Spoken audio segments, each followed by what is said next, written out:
ओम श्री साई राम। 30/9/2003 को हम लोगों ने स्वामी के लिए एक सोफ़ा बनवाया और चूंकि मेरी आँख 2002 से चली गई थी तो जुलाई 2003 से हम लोगों ने सोचा कि अब हम भजन आदि में समिति में जा नहीं पा रहे हैं तो क्यों न घर में ही बृहस्पति भजन शुरू कर दें। तो जुलाई 2003 से हमारे यहाँ हर बृहस्पति भजन होता था, जो कि अभी 20 मार्च से कोरोना के कारण स्थगित हो गया है। हम लोग अपना घर ही में भजन पूजन कर लेते हैं और इस प्रकार जब हम लोगों ने 30/9/2003 को सोफ़ा खरीदा तो उस समय दशहरे के भजन चल रहे थे 10 दिन का। तो स्वामी को जो है हम लोग ने कहा, प्रभु अब आ करके इसमें बैठ के सबको दर्शन दीजिए। उसके बाद 8 दिसंबर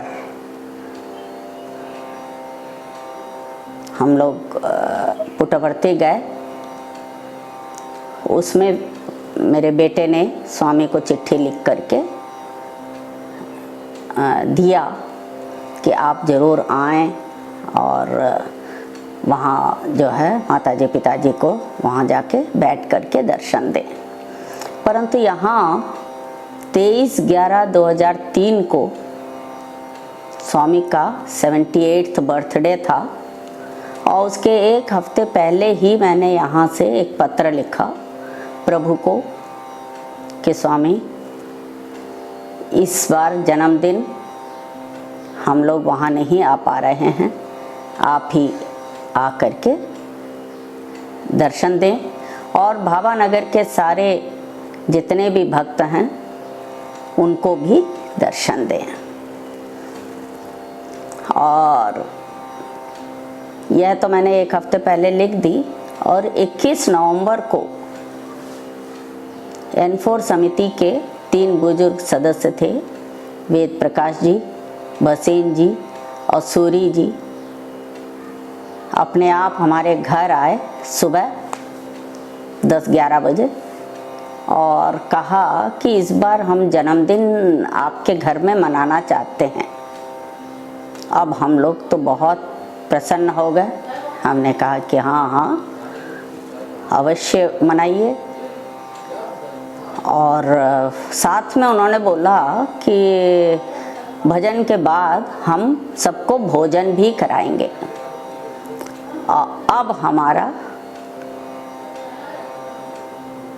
स्वामी के ऊपर बात गई कि प्रभु ने बहुत अच्छी तरह से हमारी बात रख ली। भजन के साथ साथ भोजन भी कराया गया। सब लोग वही लोग पूरा प्रिपरेशन करके लाए थे और कितने लोग हैं यहाँ वह भी पूछा और 100 से ऊपर लोगों का भोजन और पत्तल सभी कुछ वे अपनी तरफ से लाए और 78वां बर्थडे बहुत खुशी आनंद से बीता। उसमें पहला ओंकार जैसे ही स्टार्ट हुआ तो गुब्बारा बड़ी जोर से फूटा और स्वामी ने अपने उपस्थिति का अनुभव कराया। और उसके बाद 2 साल बाद 25 दिसंबर 2005 को भी यहाँ चकेरी समिति और N4 समिति सब लोगों ने यह विचार किया कि इस बार दिसंबर का भजन हमारे ही घर में रख लें। उस दिन बहुत लोग आए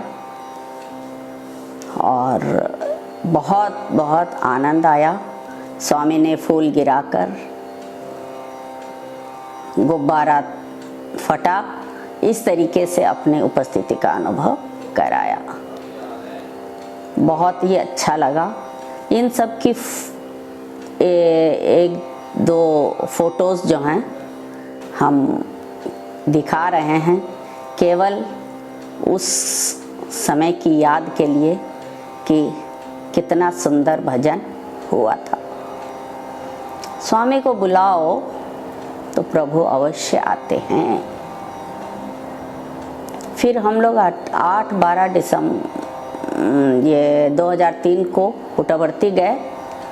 बेटा वहीं पढ़ता था और चकेरी समिति से भी एक लड़का है हेमू करके, वह भी साथ में था। तो ये दोनों जो हैं हम स्वामी के पास गए।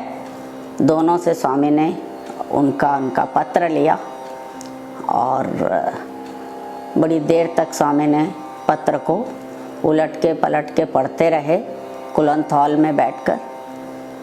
तो हमने अपने बेटे से पूछा, तुमने लिखा क्या था? तो उसने यही लिखा था कि स्वामी आप घर जाइए और उस चेयर में बैठ के सबको दर्शन दीजिए और आशीर्वाद दीजिए। और उन्होंने वही सब यहाँ पर पूरा किया। अब इसी के साथ मैं अपना अनुभव समाप्त करती हूँ। जय साई राम। ओम श्री साई राम।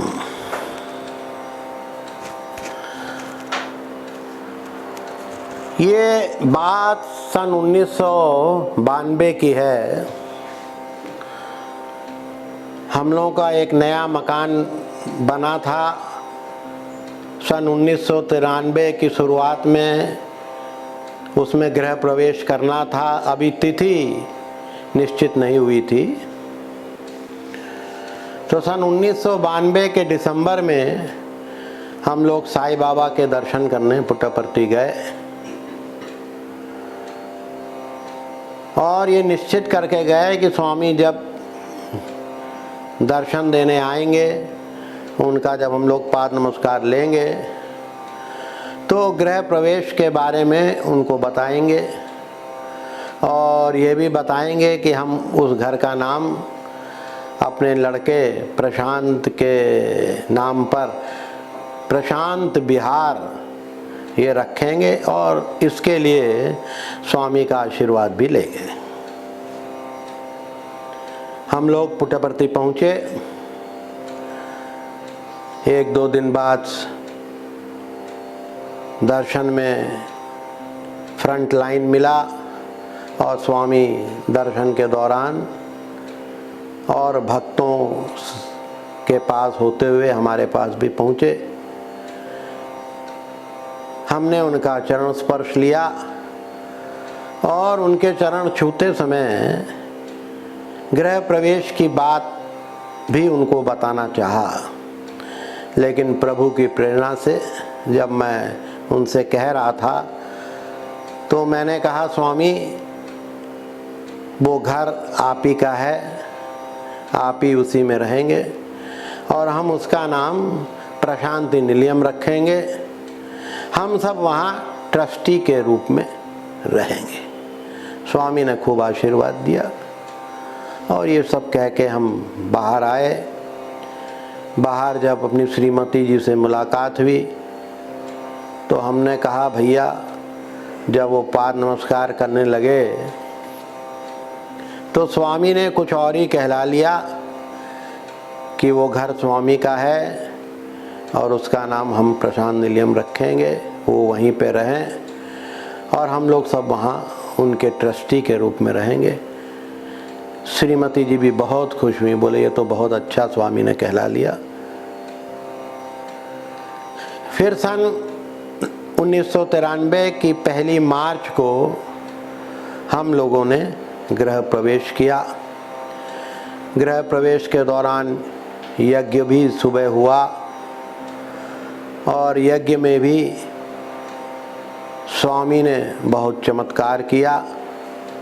जो पंडित जी यज्ञ करा रहे थे उन्होंने कहा ऐसा यज्ञ मैंने अपनी ज़िंदगी में इसके पहले नहीं कराया है। उनकी आयु उस समय 80 वर्ष के लगभग थी।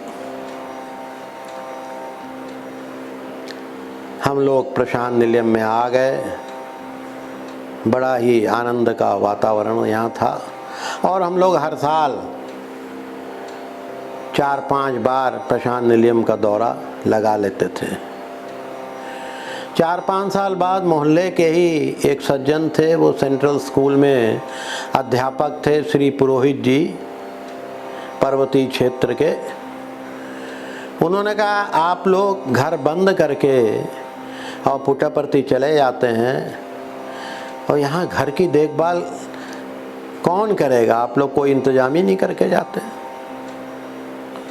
हमने कहा कि हम लोग जिसके दर्शन करने वहाँ जाते हैं सत्य साई भगवान के, वही हमारे घर का ख्याल रखेंगे।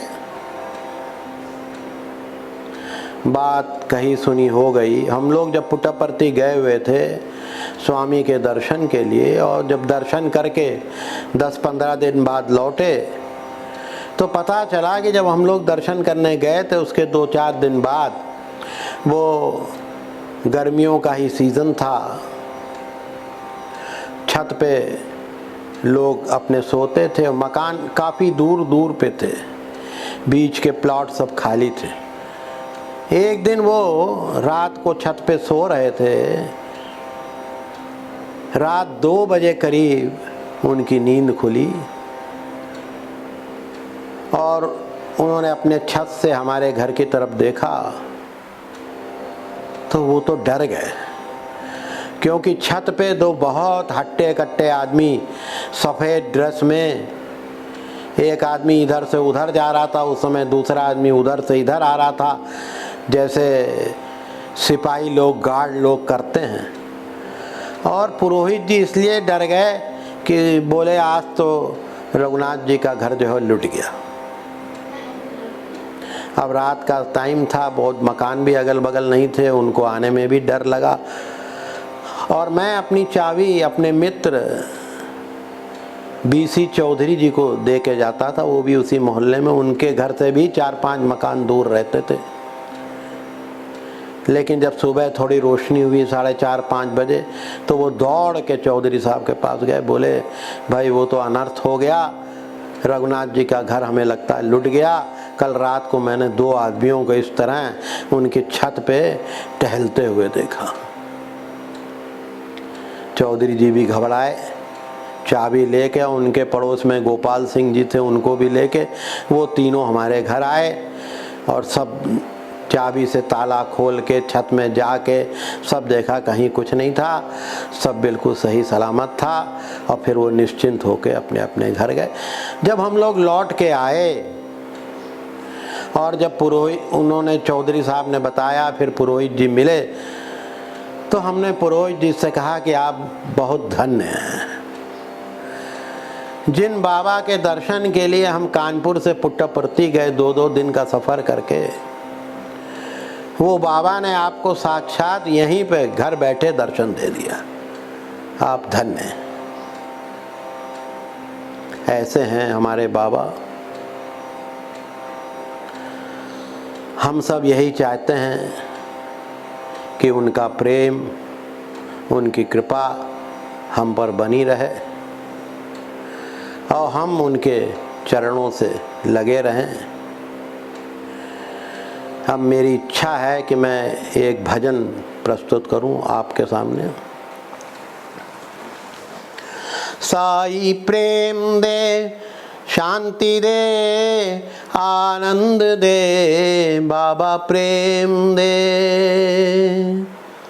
तुम हो बाबा दया के सागर, तुम हो गुण मंदिर नटनागर। आदि अनंत है सत्य सनातन अलख निरंजन साई जनार्दन। सच्चिदानंद प्रभो कृपा कर प्रेम दे, शांति दे आनंद दे बाबा प्रेम दे। साई प्रेम दे, शांति दे आनंद दे बाबा प्रेम दे। बाबा हम सब पर दया करना, अपने चरणों से हमें लगाए रखना। तुम्हारे चरणों से हम लगे रहेंगे तो हमें शांति, प्रेम और आनंद मिलता रहेगा। मिलता क्या रहेगा, इसकी वर्षा हमारे ऊपर होती रहेगी। प्रभु ये कृपा करते रहना, हमें कभी अपने से विमुख न करना। जय साईं राम।